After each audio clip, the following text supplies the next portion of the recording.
Boa tarde. Peraí. Boa tarde, gente. Nós estamos no sítio Unção Divina. Olha só, olha a manga, o tamanho da manga do sítio Unção Divina. É uma bênção de Deus. E aqui que o Dali está mostrando é o local onde nós queremos fazer o centro de recuperação. Este sítio foi uma doação feita por um irmão, Barone, da TV Bandeirantes, né? Ele nos deu para fazer essa obra de recuperação dos necessitados. Aqui nós temos, ó, a parte das mangueiras, ó, tudo isso aqui é manga. Mangas, jaca, aqui a jaqueira. É pena que a gente vai ter que algumas coisas aqui para poder fazer, né? Aquela parte lá nós vamos fazer as moradias. Ali a piscina onde está o diácono Roberto lá, ó. O diácono Roberto limpando a piscina, onde vai ter o batismo. Filma lá, Lília. A piscina, ele está ajeitando já. Vai ter o batismo dia 1 de janeiro, né? Aqui é a nossa piscina. Ele está ajeitando.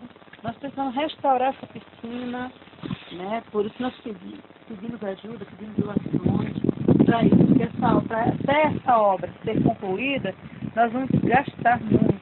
Olha lá, tudo é manga estragada lá. Olha quanto manga. É uma benção. Eu queria mostrar para vocês conhecerem, né? A parte ali, as casinhas, nós temos o propósito de fazer 3 aqui, que vai ser secretarias, né? Os núcleos, nós vamos atender as pessoas, né? Psicólogos, psiquiatras, porque quando as pessoas vêm da rua, vêm com várias doenças, então precisa tudo isso, né? Fazer a rouparia,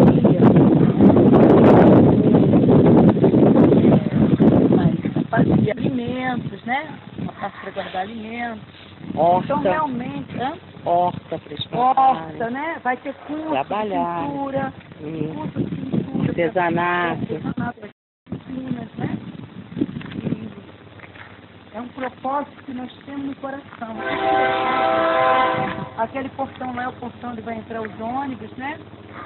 Vai trazer as pessoas, que é o quanto eu vou comprar um ônibus. Aqui, filma aqui, ó.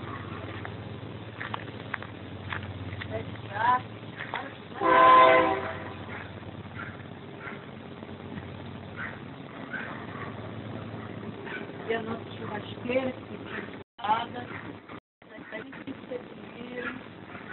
aqui a parte da frente, onde tem as bananeiras, né?